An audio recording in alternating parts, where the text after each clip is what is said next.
Good afternoon. અમે Eklavya model residential school Ahwa Dang આજના રાજ્ય કક્ષાના સ્કિલ કોમ્પિટિશન અમારા એગ્રીકલ્ચરના વિભાગમાં અમારી કૃતિનું નામ છે નેચરલ ફાર્મિંગ.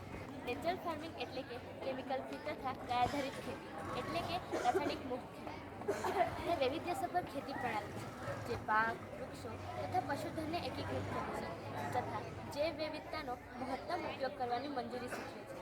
પ્રાકૃતિક ખેતી એક એવી ખેતી પ્રણાલી છે જ્યાં કુદરતના નિયમો કૃષિ વ્યવહારો પર લાગુ થાય છે. તેના સિદ્ધાંતો છે નો કલ્ટિવેશન, નો ફર્ટિલાઇઝર, નો પેસ્ટિસાઇડ્સ વગેરે એટલે કે રાસાયણિક ઇનપુટ્સનો ઉપયોગ ન કરવો.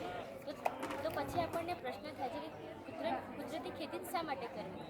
તો તેમાં કોઈ શંકા નથી કે હરિયાળી ક્રાંતિ તકનીકોએ ભારતીય ઉત્પાદનના પરિદૃશ્યમાં ક્રાંતિ લાવી છે તથા ભારતીય કૃષિ વ્યવહારમાંથી સરપ્લસ પેદા કરતા સાહસમાં પરિવર્તિત કરે છે. પરંતુ રાસાયણિક ઇનપુટ્સ જેવા કે ફૂગનાશકો, જંતુનાશકો, ગ્રોથ હોર્મોન્સ વગેરેના આડેધડ ઉપયોગના કારણે જમીનની ફળદ્રુપતામાં ઘણો ઘટાડો થયો છે. તેથી પર્યાવરણ, પાણી તથા ખોરાક દૂષિત થયા છે. આ તમામ ચિંતાઓએ વૈકલ્પિક કૃષિ પ્રણાલીની શોધ કરવા પર ભારે ભાર મૂક્યો છે. તે ટકાઉ, અનુકૂળ પર્યાવરણ તથા બિનપ્રદૂષિત અને માનવ જીવનને આરોગ્યપ્રદ ખોરાક આપી શકે. આજની નવી પેઢીમાં વધુ પડતા રાસાયણિક ખાતરનો ઉપયોગથી નાના બાળકોથી લઈને મોટા વૃદ્ધ માણસો સુધી હાર્ટ એટેક, દમ, કેન્સરનું પ્રમાણ વધ્યું છે.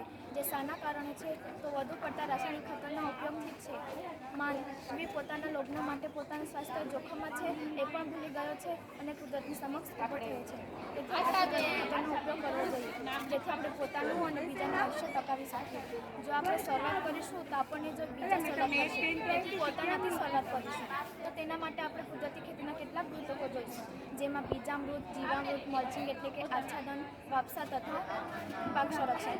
જેમાં આપણે પાક સંરક્ષણના કેટલાક અસ્ત્રો વિશે જાણીશું જેમાં નિમાસ્ત્ર, બ્રહ્માસ્ત્ર, અગ્નિઅસ્ત્ર તથા 10 પરનો અર્થ.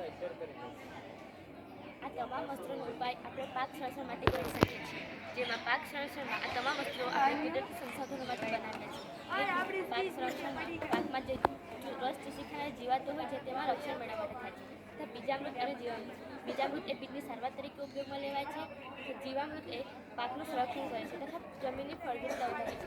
આ તમામ પ્રાકૃતિક ખેતીના થોડા ઘટકો છે. તેના ઘણા ફાયદાઓ પણ છે જેમ કે ઉપજમાં વધારો કરે છે, ખેડૂતની આવકમાં વધારો કરે છે, ખેડૂતોને સારી તકો આપે છે, ગરીબોનું રોજગાર સર્જે છે તથા તમામ પર્યાવરણનું સંરક્ષણ કરે છે.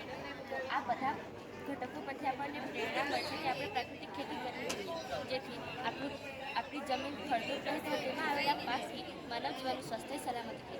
તો અંતે હું આવું કહેવા માગું છું કે જો દુનિયા કુદરતની હિસાબે ચાલે છે તો જરા આપણે અનાજ પણ કુદરતની હિસાબે પકાવી બતાવીએ.